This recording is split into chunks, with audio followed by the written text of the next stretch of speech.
where we went, what we did. And I'm going to speak rather swiftly to get through a lot of information we want to bestow upon you. So, can we begin in prayer? Let us pray.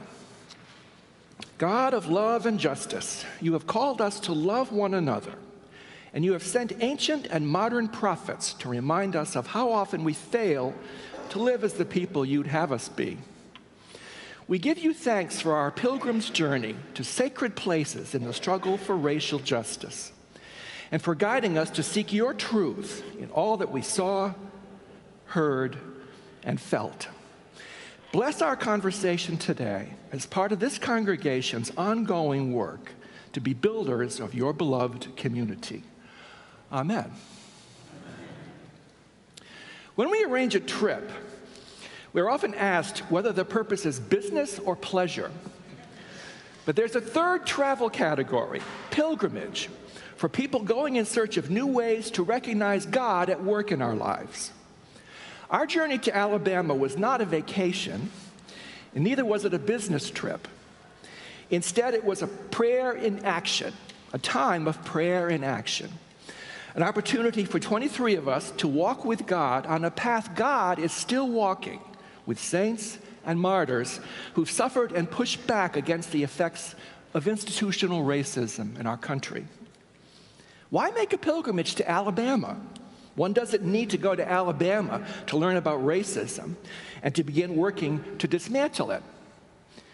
But some of our country's most shameful and disturbing history of racial oppression and violence has unfolded in Alabama, along with some of the most decisive acts to resist and reverse racial injustice. It feels to us like we've tread on holy ground. Churches are at the center of this story. Predominantly white churches whose caution and indifference help to delay the justice of God, and predominantly black churches whose commitment to nonviolent action, despite the risks, made them incubators of God's liberating energy and a force for change.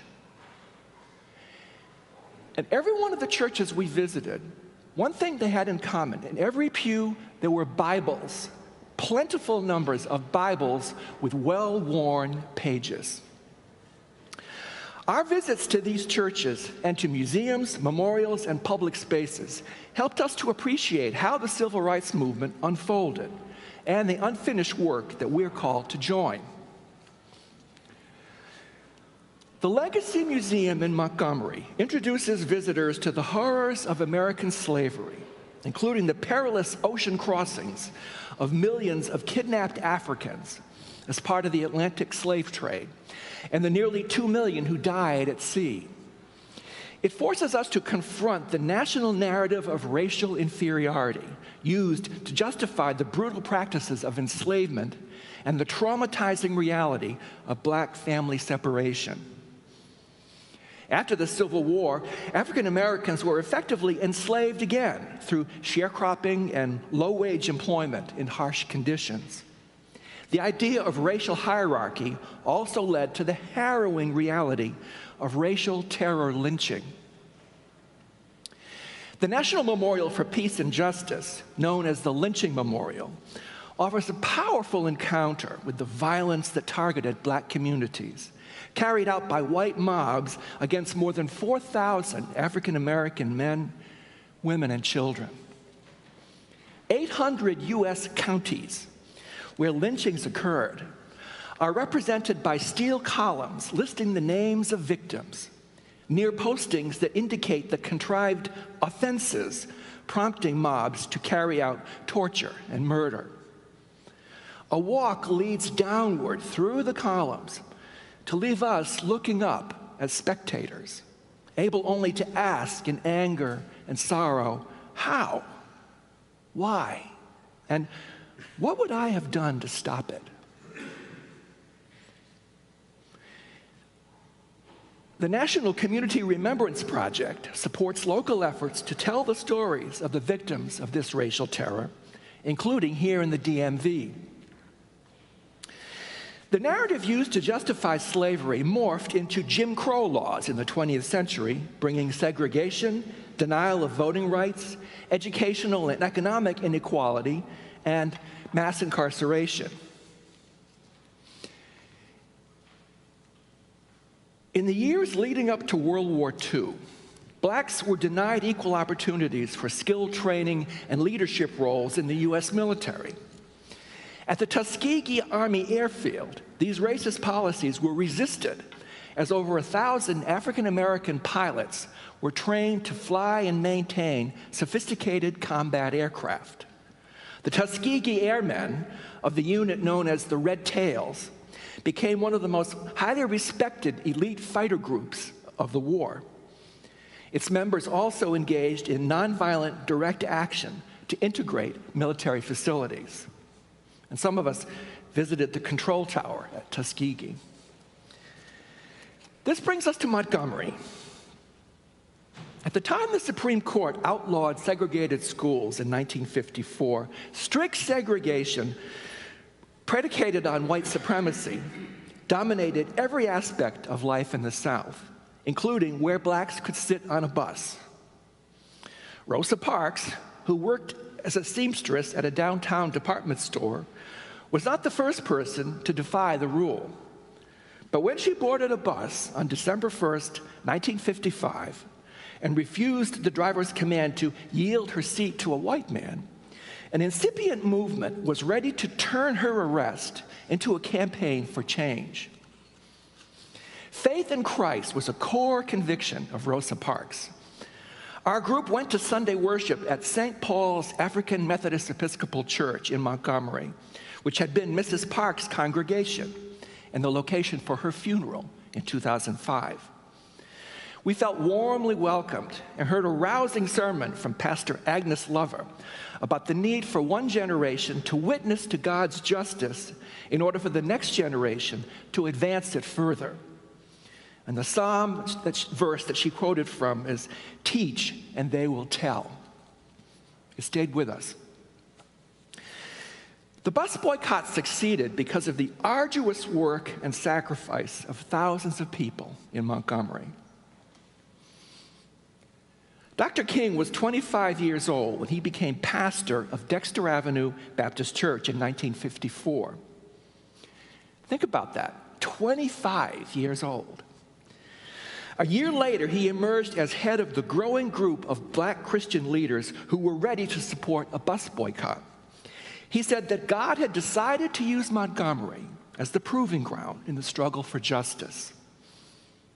At Dexter Avenue, we were welcomed by Wanda Battle, a local guide born during the 1956 bus boycott. She spoke to us about Dr. King's legacy and of her own struggles growing up during the Civil Rights Movement. Wanda lives her message of generosity and love, and she reminded us that Dr. King's fight for justice was grounded in love. He always considered his opponents to be his siblings, she said. We left feeling that Wanda had given us renewed hope in our bitterly divided times. A mural in the church basement recounts the events of the movement and includes the surprising image of Governor George Wallace, along with those of iconic civil rights leaders. In 1979, Wallace made an unannounced visit to the church and apologized for the actions he took as governor to resist integration. The Montgomery campaign helped to embolden civil rights activists in Birmingham, understood then to be the most racist city in America, nicknamed Bombingham because of the frequency of bomb attacks on black residences and businesses. The Reverend Fred Shuttlesworth, pastor of Bethel Baptist Church, was Birmingham's most outspoken Christian leader and was himself the victim of racial violence and terror. The KKK bombed the church and parsonage 3 times. One bombing took place on Christmas night, 1956, when the pastor and his family were inside. They survived the blast, and Fred Shuttlesworth and his followers took this as a sign that God was with them. The next day, as planned, he led a protest of segregation on city buses. Many more actions would follow and gain national attention. When we visited Bethel Baptist, we marveled that so large and consequential a movement could spring from this relatively small space. Fred Shuttlesworth persuaded Dr. King and the Southern Christian Leadership Conference to make a stand against segregation in Birmingham in the spring of 1963, planning church mass meetings to be followed by nonviolent demonstrations and boycotts. Their hope was that this action would show the country the harsh, ugly reality of racism at its worst, as enforced by the ardent and ruthless segregationist Bull Connor. During these protests, on Good Friday, Dr. King was arrested with other leaders and sent to the infamous Birmingham jail. The door to the cell he occupied has been preserved, and the letter he penned there is still a powerful message in the struggle for justice. We will have to repent in this generation, not merely for the vitriolic words and actions of bad people, but for the appalling silence of good people, he wrote. 16th Street Baptist Church was chosen as a mass meeting site, with leaders of the campaign using the nearby Black-owned Gaston Motel as its headquarters. The campaign took a dramatic turn on May 2nd, 1963, when an action that came to be called the Children's Crusade brought more than 1,000 students to the church for a series of marches. They made the short walk from the church into Kelly Ingram Park and were arrested and taken to jail in numbers that began to overwhelm the police. When Bull Connor ordered officers to deploy clubs, dogs, and hoses against the children, the images appeared in the media around the world.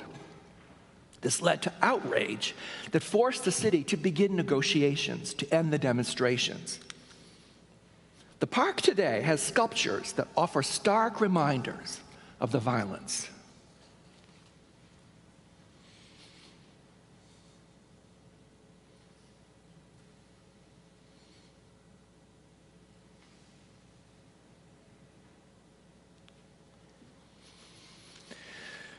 The momentum for justice led in August to the March on Washington, but terror returned to Birmingham on September 15th, Youth Sunday at 16th Street Baptist Church.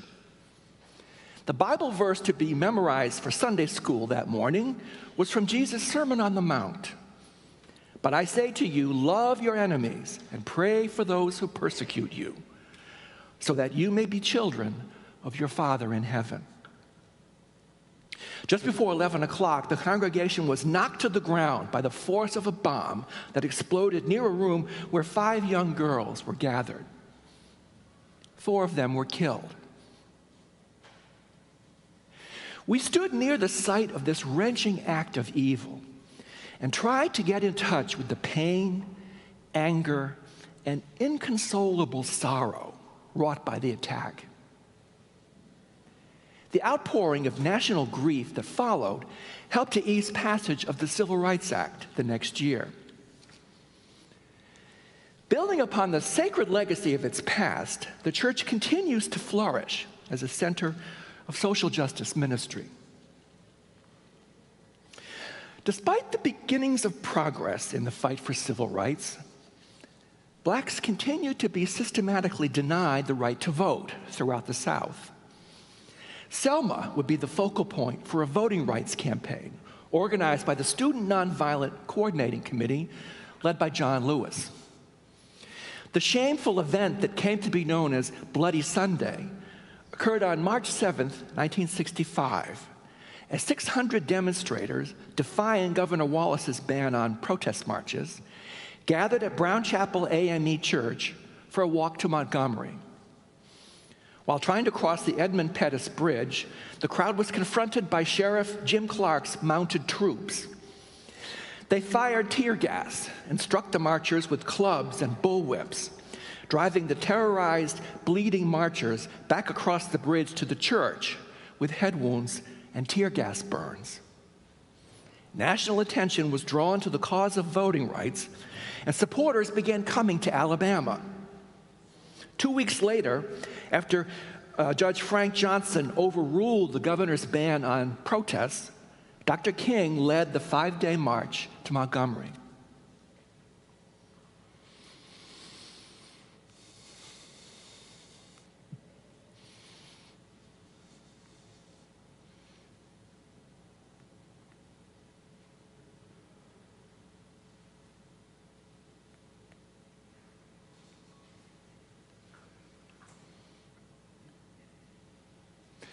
We drove the 54-mile Selma to Montgomery trail with a sense of humility and gratitude for those who walked it. The marchers were sustained by allies who offered food and shelter along the way. On March 25th, 1965, Dr. King addressed 25,000 people to observe the successful conclusion of the march at the state capitol in Montgomery, which sits practically next door to Dexter Avenue Baptist Church, where his ministry had begun a decade earlier. The Voting Rights Act was signed into law on August 6, 1965, with Dr. King, Rosa Parks, and John Lewis in attendance. We stopped to reflect at the roadside grave of Viola Gregg Liozzo, a white civil rights activist and mother of 5 from Michigan, who had come to Selma to assist with the march. She was murdered by the KKK on the last night of the march. This is a sobering reminder that every step forward in the cause of civil rights has come at a devastating cost, and that in the face of ongoing evidence of racial injustice in our country, we need to remain vigilant.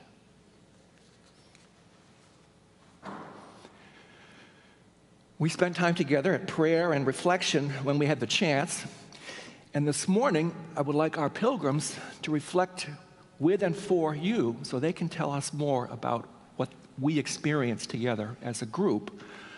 Could a few of us come and sit and face the congregation, please?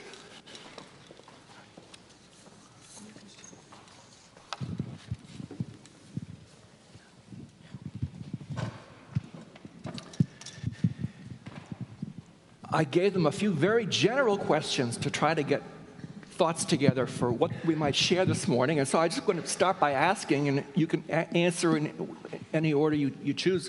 What learning or encounter made an especially deep impression on you during the pilgrimage? Anybody? I'll start. I'm Caroline Willis. I grew up in the segregated South, saw Jim Crow being enforced all during my childhood. And all of these incidents that are mentioned were things that I knew about when they happened. I might not have been old enough to do much, but I could know or think I know.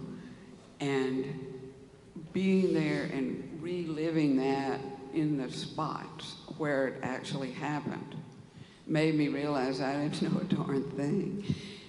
It was very moving to see it with adult eyes, with the eyes of the 2000s instead of the 1950s and 60s.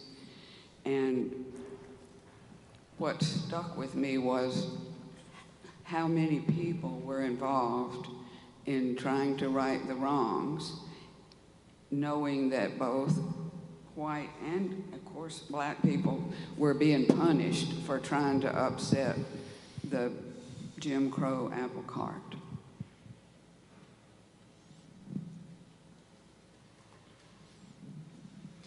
For me, the most moving was Reverend Shuttleworth's church, because the pastor there had known Reverend Shuttleworth and spoke of him, and it reminded me that I was tied very close to this history. I was born in 1961, so obviously a little baby when most of this happened. But even growing up, by the time I was 8 or 9, this already seemed like ancient, nearly biblical history. And so it was a tremendous reminder of how close this really is. And it was like getting to hear from people who had known the apostles or known Jesus himself, right? we now consider Martin Luther and this group as a very saintly step along our way in the progress of humanity. And that's what really stuck with me, is how close this is and how exciting it should be that we get to live in this time and have a real impact on this issue. Anyway, that's where I'll end it. Well, the most moving portion for me from the pilgrimage was at the Legacy Museum.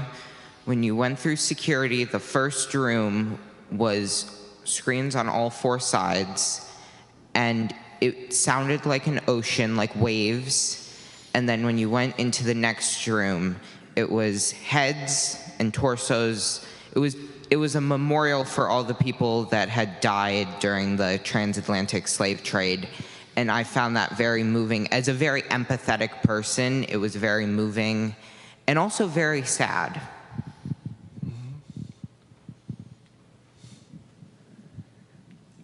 I'm a little bit older than Gardell, so this is not ancient history to me.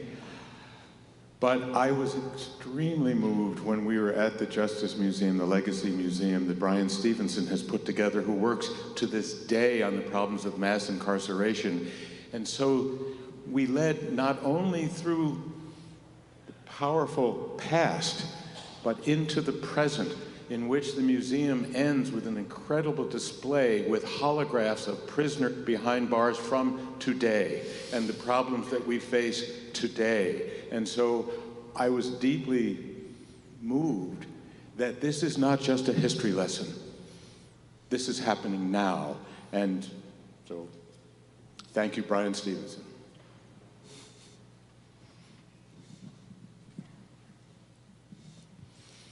I was moved by going on this pilgrimage, particularly with this group of people. I was moved by going on this pilgrimage. At times I was overwhelmed, I was in pain, but I learned a lot. I had traveled through the South in the 50s before all of these things happened, but I was very young. I didn't really understand many of the things, even though I experienced them. To go back as an adult and to see them was so different. I was really moved by going to the museum, the lynching museum, and walking and seeing all of these structures with the names and the bodies, the names and the dates of when all of these people had been lynched. And then the visual way that they presented it, where you were walking as though you were at the same height of the individuals. And then as you moved along, they got higher and higher. And after a while, it was as though you were witnessing a lynching, because now they were up at the height that you had to look up. And it was just so striking to be there and to experience that sensation. But it was also, for me, almost like a place of serenity and of calm, because these people now were having an opportunity to be memorized, to be memorialized. And even at the end, they had, all of these were now flat, so they were now caskets. So we had gone from walking with these people as they were going to be killed, watching them lynched, and then having them put at rest.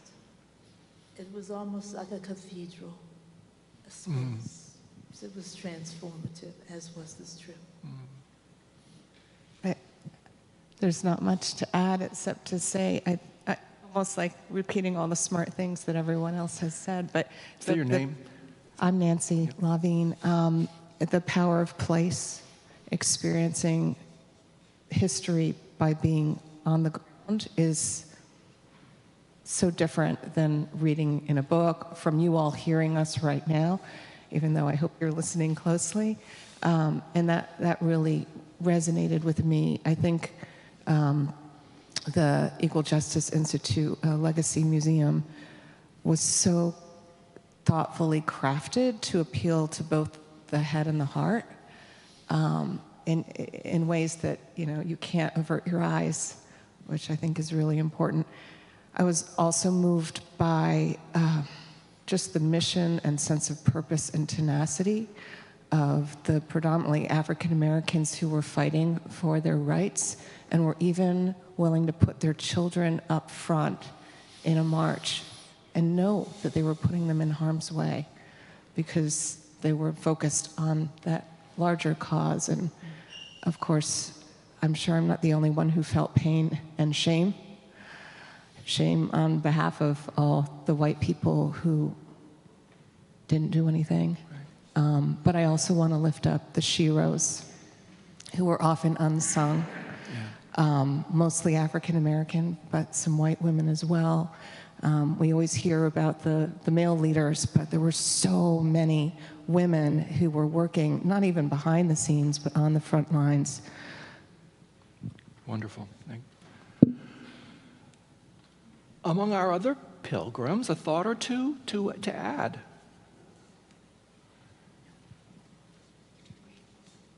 More to say? Another more like, before I said something sad, happy thoughts now.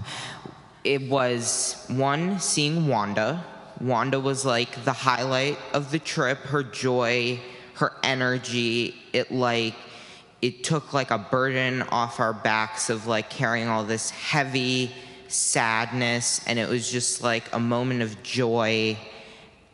And the church service that we went to, again, the joy, the singing, it was something. It felt like I was in a dream, that church service, because it was so joyful, and it felt like there's no words to describe the church service. It just had the amount of joy that you could ever imagine. You're thinking another thought is that you realize the faith that had to be, and that was there, not knowing what was going to happen, but they were willing to put their children on the line, to put their bodies on the line, because this was something that they believed in, that they desired, that they were going to work for at no matter the cost.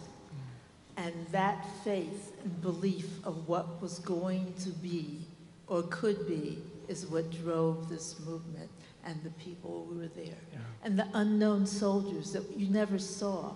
We always saw the leaders, but all of the women and the men and the children that worked so hard to make this possible, because it was something that they believed in.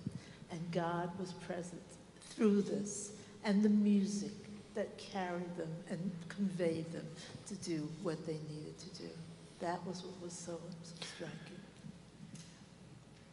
Overall, there was quite a bit of shame and a burden of sadness that was overshadowing the trip, but the whole thing was lightened by the people that we met, the people such as Wanda, but also Ann Clemens, who was our guide, and the wonderful Clarence, our bus driver.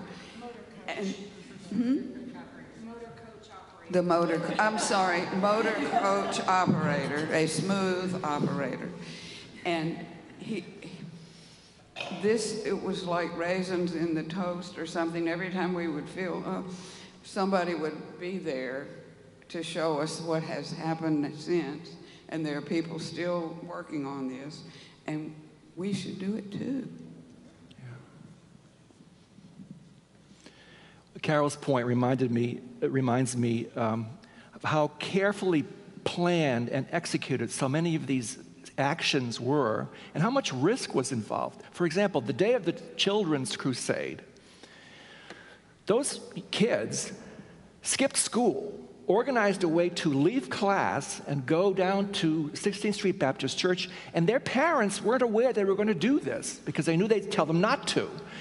Adults who were employed were afraid to go, in many cases, afraid to go to public demonstrations for fear of losing their jobs.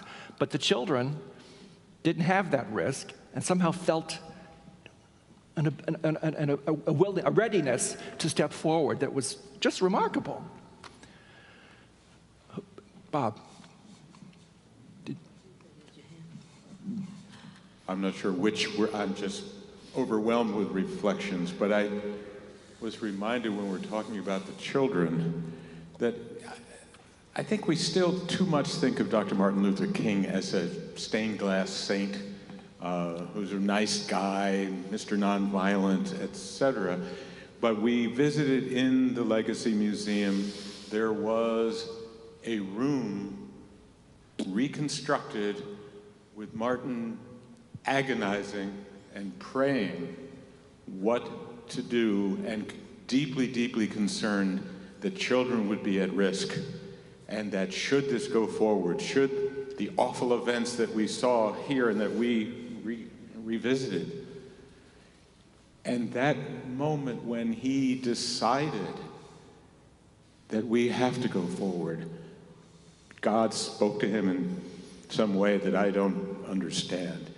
But I was deeply reminded of King's radicalism and his fierce urgency of now. His quote constantly echoes in my mind that we have to step up, we have to move, we have to do this. Of course, it's brought about by prayer and agony and reflection, but in the final moment, it is King and young people and all the people that we've talked about moving forward in the face of tear gas and dogs and bombs.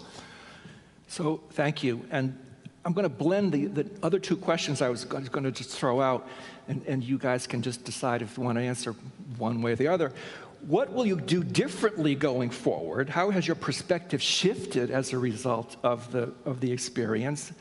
And what gives you hope, despite all the challenges, what gives you hope that our church and our country can make progress toward being the beloved community? For myself, it's the real, so I came into it kind of neutral, I would say, thinking I knew a lot, which I did more about the recent Every Lives Matter or Black Lives Matter era. But what really struck me was how much courage all these individuals had over this tremendously long, sustained time, in spite of bombings and being chewed on by dogs and beaten and jailed. And so it doesn't give me much of a right to give up. Oh, what can I do? And so I was inspired to go forward. And also, your skill level, there are opportunities for everyone in terms of their skill level and what they're going to do. It really struck me for the bus boycott that, you know, Rosa Parks got arrested and like people had just been waiting, and then they spent all night mimeographing in the old days, Xeroxing all these little pamphlets. But they had to be ready, they had to have little plans prepared in their head. They got to do what could be considered mundane things. They got to spin that mimeograph around. But then, then somebody had to distribute all those pamphlets. And so there's all these opportunities, you know, every brick counts, even though it may seem it's just, you know, you got a long way to go. And so I found that very inspiring for the future, in spite of my own frustrations. Thank you. I'm thinking about Wanda. We actually want to invite Wanda to come and spread her spirit of hope. But she asked us a question, and she said, "Are you all advocates?" And we said, "Yes." And she said, "Are you activists?" And I don't want to speak for everyone, but I kind of felt like we all looked at the floor and started shuffling our feet. If you think about the word activist, it starts with act. And we spent a lot of time lamenting and wringing our hands and saying, oh, this is horrible, look at all that's happened, and it's still happening now. And then that in juxtaposition to all the Black men, women, and children who were fighting, makes me ask myself, what is my role today and how can I act? Now, I'm in the criminal justice space professionally, and I have been for years, and so a lot of this isn't new to me, and you know, I've done what I can in my job, but I don't think it's enough. So 2 ways that I intend to act. One, I've been I've been working on this for a long time, but I'm even more intent now, is to make sure that it's not always the only Black person in the room who raises issues of the history and the struggle and what we need to do, and calls out or calls in, as the case may be, when people are speaking in ways that are othering or harmful, just to be more intentional, explicit in my words and actions. And I have a good opportunity to do that in my job. But the other way that I intend to act, and I hope that more of us can join this journey, is that St. Columba's has its own history of complicity and the spoils of slavery and benefiting from it. And if you haven't read Sandra Mills's history, you really, really, really must. But there's a reparations committee, and there's a lot of ways that we can repent and repair. And so I hope all of you will be listening closely as we share those plans with you. Thank you. Carol urged me to say this. As you know, as a Southerner, we are ancestor worshipers. And one of my cousins is very enthusiastic genealogist and was tracing on, this is my maternal side, not that you care.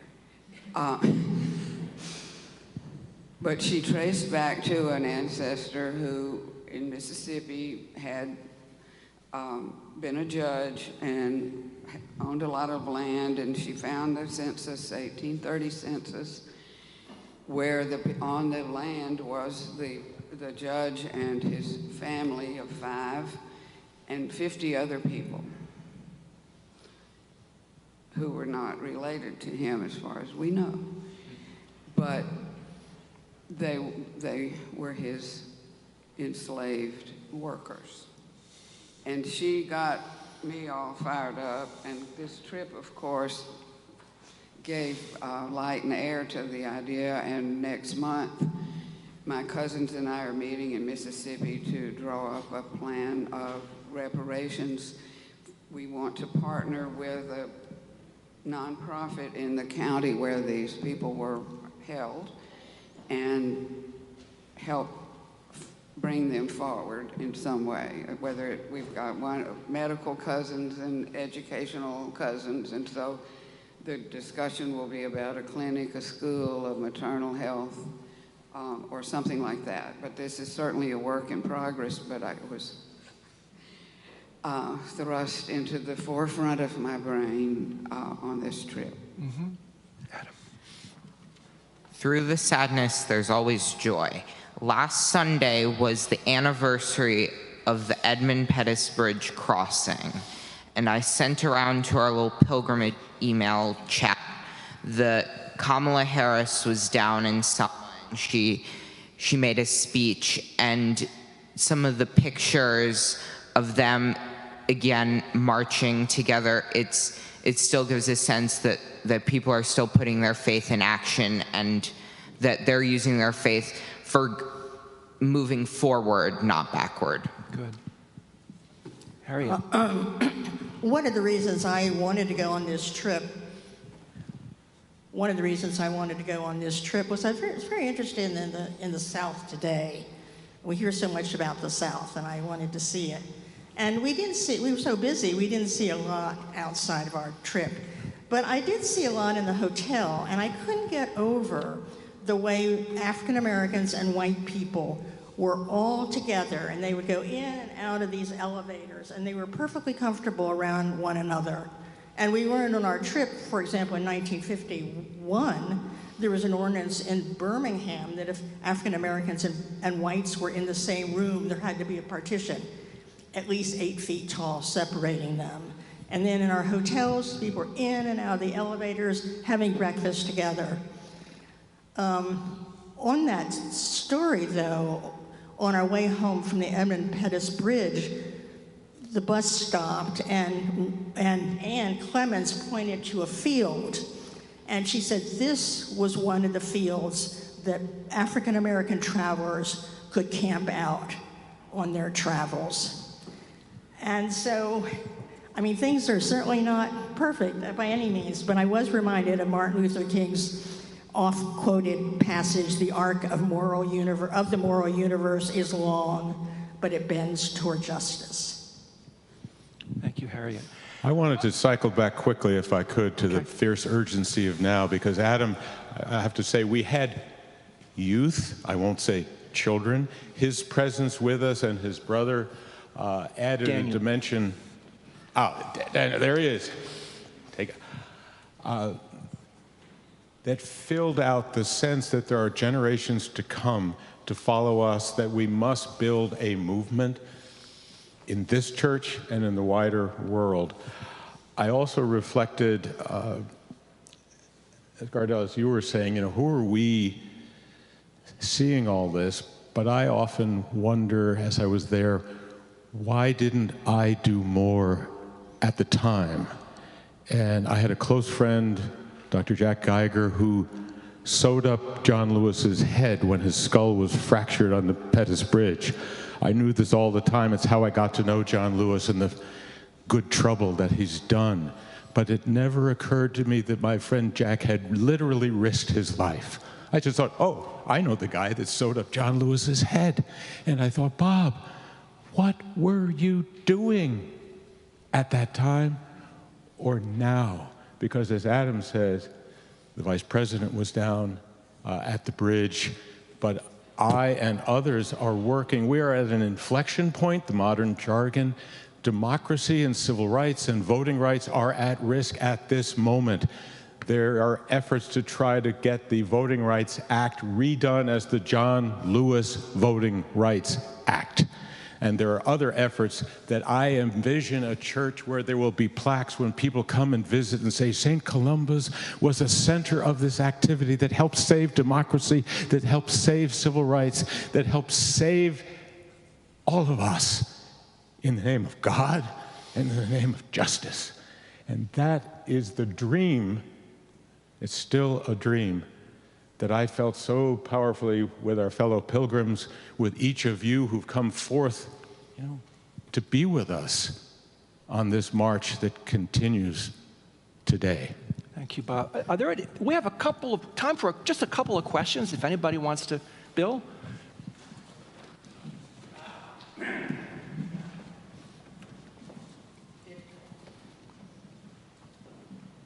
You spend any time with civil rights history, and this is an exaggeration, and I know there are examples of white Northern Protestants, but for the most part, the heroes in terms of Northerners are Jews and Catholics.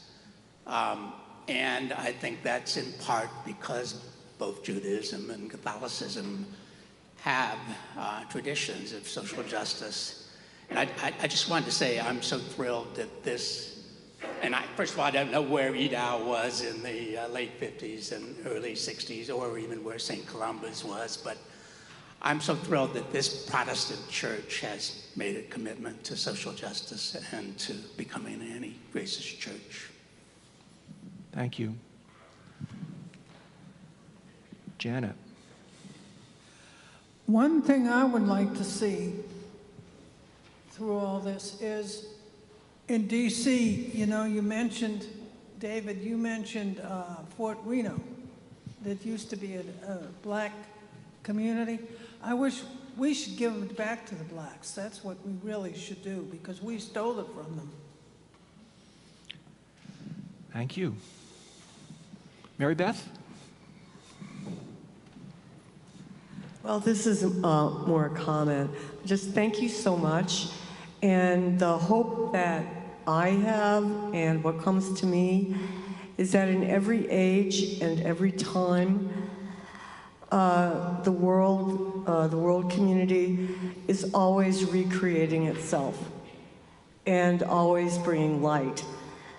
So I remind myself when I look around the world to have, I see hope, because this is our time, as you say, but it is in every time. And we're probably going to die and not get to the promised land, so to speak. And the next time, we'll keep the light going. Thank you, Mary Beth. Well said. We need. Oh.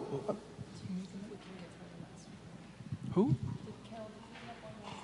I was just going to say, I feel hopeful about becoming beloved community.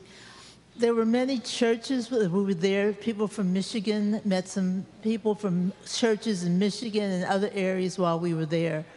And the fact is of coming back and looking at this painful history, accepting it, but knowing that that is the past, not wanting to go back, and going forward and working towards something.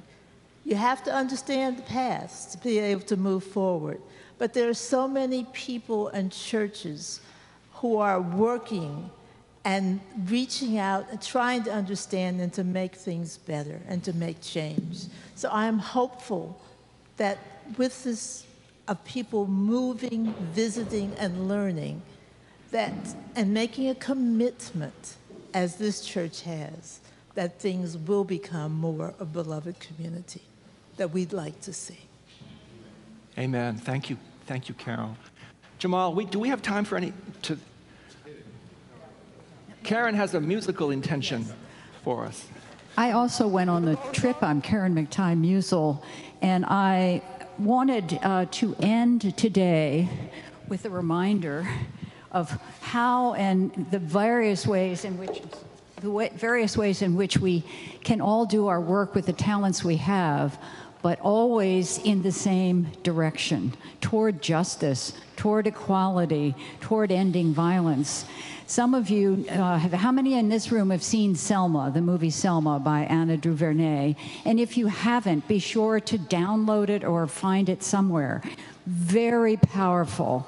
The song that we're going to end our forum with is by John Legend and Common, and was used in the movie and won the Academy Award for Best Music that year. I think it was 2014. But it too reminds you of the importance of connecting the past to the future and what we can all do. So here, I'm going to let you see. Can we go back on this a little bit? Resistance is us. That's why Rosa sat on the bus. That's why we walk through Ferguson with our hands up. When it goes down, they woman and man up. They say stay down, and we stand up. Shots we on the ground, the camera panned up. King pointed to the mountaintop, and we ran up. One day, when the glory comes, it will be ours. It will be ours. Oh, glory. Glory. Oh, glory. Now the war is not over. Victory isn't won. We'll fight on to the finish. Then when it's all done, we'll cry glory. Now for every man, woman, and child. Even Jesus got his crown in front of a crowd. They march with the torch, we gon' run with it now. Never look back, we done gone hundreds of miles. From dark roads, heroes, to become a hero. Facing the League of Justice, his power was the people. Enemy is lethal, a king became regal. Saw the face of Jim Crow under a bald ego. The biggest weapon is to stay peaceful. We sing, our music is the cuts that we bleed through. Somewhere in a dream we had an epiphany. Now we right the wrongs in history. One day, when the glory comes, it will be ours. It will be